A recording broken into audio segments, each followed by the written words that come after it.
आज मैं BSc part second के अंतर्गत साइकोडोप्सिडा के सामान्य लक्षण के बारे में बताऊंगी। जिम्नोस्पर्म्स के साइकोडोप्सिडा वर्ग के अधिकांश सदस्य जीवाश्म के रूप में मिलते हैं। साइकस जैसे कुछ सदस्य सजीव रूप में मिलते हैं। पैलियोजोइक महाकल्प के ऊपरी डिवोनियन में इन साइकोडोप्सिडा सदस्यों की उत्पत्ति हुई है। साइकोडोप्सिडा वर्ग को दो गण साइकोडिएडेल्स तथा साइकेडेल्स में बांटा गया है। साइकोडिएडेल्स में जीवाश्म पादपों को रखा गया है जो वर्तमान में लुप्त हैं, अतः ये जीवाश्म रूप में ही पाए जाते हैं। साइकेडेल्स गण में सजीव सदस्य साइकस को सम्मिलित किया गया है। इस गण को सत्य साइकेडेल्स गण भी कहा जाता है। मीजोजोइक महाकल्प में साइकस का विकास चरम सीमा पर था, अतः मीजोजोइक महाकल्प साइकस का काल एज ऑफ साइकस माना जाता है। साइकोडोप्सिडा सदस्यों के पृथ्वी पर फैले होने के कारण आर्नोल्ड ने मीजोजोइक महाकल्प को साइकोडोफाइट पादप का काल एज ऑफ साइकोडोफाइट भी की संज्ञा दी है। अब हम देखेंगे गण साइकेडेलीज के मुख्य लक्षण। साइकेडेलीज गण के सदस्य सामान्यतः साइकेडेल्स के नाम से जाने जाते हैं। ये मीजोजोइक महाकल्प के ट्राइएसिक काल में एक प्रमुख वनस्पति के रूप में रहे। इसी कारण इस काल को साइकेड युग एज ऑफ साइकेड्स के नाम से भी जाना जाता है। इस गण में 9 जीवित वंश तथा 100 जातियाँ सम्मिलित हैं। जेमिया पिग्मिया को अपवाद स्वरूप छोड़कर इस गण के सभी सदस्य काष्ठीय वृक्ष हैं। इनका स्तंभ अशाखित व अपाती पर्णाधारों से ढका रहता है। स्तंभ के शीर्ष पर पत्तियां चक्रों में व्यवस्थित रहती हैं। पत्तियां पिच्छिकी संयुक्त पिन्नेटली कंपाउंड होती हैं। काष्ठ विरल दारू मेनोजाइलिक होती है। लघु व गुरु बीजाणुपर्ण प्राय नर व स्त्री शंकुओं में व्यवस्थित होते हैं। साइकस में गुरु बीजाणुपर्ण सहित शंकुओं का निर्माण नहीं करते हैं। नर युग्मक इसमें गतिशील होते हैं। साइकेडेलीज गण को दो कुलों निल्सोनिएसी व साइकेडेसी में विभाजित किया गया है। स्पोर्नी 1965 के अनुसार निल्सोनिएसी कुल में केवल जीवाश्म स्वरूप सम्मिलित किए गए हैं।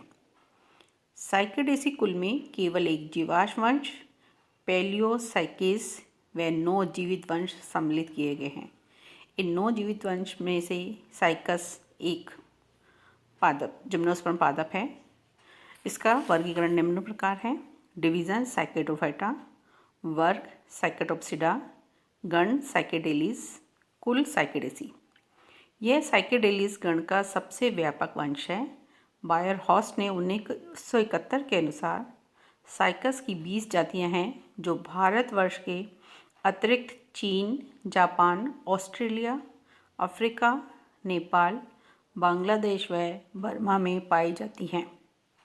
भारत में 6 जातियां उदाहरण Cycas pectinata, Cycas revoluta, Cycas beddomei, Cycas rumphii, Cycas circinalis और साइकस साइसियोमेसिस है। साइकस की प्रमुख जातियों का आकार की निम्न प्रकार है। प्रथम साइकस पेक्टिनिटा। इनकी ऊंचाई 2 से 3.5 मीटर तक होती है। पत्तियां स्तंभ के शिखर पर मुकुट के रूप में पाई जाती हैं। पत्तियां स्तंभ के शिखर पर मुकुट के रूप में पाई जाती हैं। पत्तियां 1.5 से 2 मीटर तक लंबी होती हैं तथा पर्णक 15 से 25 सेंटीमीटर लंबे, चपटे व रैखिक होते हैं। नर शंकु अंडाकार, दीर्घित व लगभग 40 सेंटीमीटर लंबे तथा गुरु बीजाणुपर्ण 4 से 6 बीजाणु युक्त होते हैं।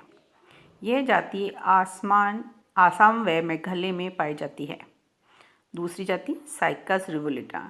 यह लगभग 1.5 से 2 मीटर ऊंचे वृक्ष हैं। इनके पर्णकों के उपांत नीचे की ओर मुड़े होते हैं। गुरु बीजाणुपर्ण 10 से 25 सेंटीमीटर लंबे, अत्यंत रोमिल टोमेंटोस तथा 4 से 6 बीजांड युक्त होते हैं। इनमें नर शंकु वर्षा ऋतु में विकसित होते हैं। इनका काय प्रवर्धन पत्र कलिकाओं द्वारा होता है। तीसरी जाति साइकस पेडुमाई। यह जाति अन्य जातियों से छोटी है। इसका स्तंभ लगभग 40 सेंटीमीटर लंबा व शुपिल होता है। इसके पर्णक साइकस रिवोल्यूटा की भांति पीछे की ओर मुड़े होते हैं। यद्यपि इनके पर्णवृंत में शूल नहीं पाए जाते हैं, परंतु वृंत का आधारीय भाग रोमिल होता है। गुरु बीजाणुपर्ण 2 से 4 बीजांड युक्त होते हैं। नर शंकुर नवंबर-दिसंबर में प्रकट होते हैं। चौथी जाति साइकस रम्फाई। ये वृंत 1.5 से 4 मीटर ऊंचे होते हैं। पत्तियों की लंबाई 1.2 मीटर तक होती है और प्रत्येक पत्ती में 50 से 100 तक पर्णक युग्म पाए जाते हैं। अंडाकार, रेखिक तथा 6 से 10 बीजांड युक्त होते हैं। नर शंकु शरद ऋतु में विकसित होते हैं। यह जाति अंडमान व निकोबार द्वीप में पाई जाती है। पांचवी जाति साइकस हर्सिनेलिस। ये वृक्ष 1.5 से 3 मीटर ऊंचे होते हैं। प्रत्येक पत्ती में लगभग 100 से अधिक पर्णक युग्म होते हैं। पर्णकों के उपांत चपटे व शीर्ष लंबाग्र एक्यूमिनेट होते हैं। गुरु बीजाणुपर्ण अत्यंत रोमिल होते हैं। ये जाति उड़ीसा, आंध्र प्रदेश व तमिलनाडु में पाई जाती है। इसके नर शंकु वसंत ऋतु में विकसित होते हैं। छठी जाति है साइकस सियामेरिसिस। यह जाति बर्मा, चीन व थाईलैंड में व्यापक रूप से वितरित है। भारतवर्ष में यह एक सजावटी पौधे के रूप में उगाई जाती है। यह पौधा लगभग 3 मीटर ऊंचा तथा पत्तियां 1 मीटर तक लंबी होती हैं। इसके नर शंकु अंडाकार दीर्घित होते हैं। प्रत्येक गुरु बीजाणुपर्ण पर 2 बीजांड विकसित होते हैं। साइकस की जातियां आर्थिक दृष्टि से महत्वपूर्ण हैं। अनेक जातियों के स्तंभ व बीजों से स्टार्च प्राप्त किया जाता है। भारतवर्ष, मलाया व इंडोनेशिया के कुछ भागों में इनकी तरुण मांसलोद्भिद पत्तियां सब्जी के रूप में प्रयोग की जाती हैं। साइकस की अनेक जातियों का उपयोग औषधियों में भी किया जाता है।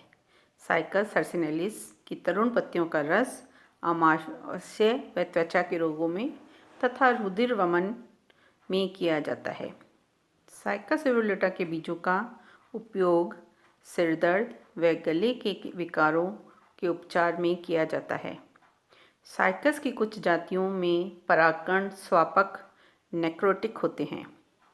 साइकस रिवोल्यूटा की पत्तियों में नाइट्रोजन प्रचुर मात्रा में पाई जाती है, अतः ये धान, गन्ना व शकरकंद की फसल के लिए हरी खाद की तरह का प्रयोग किया जाता है।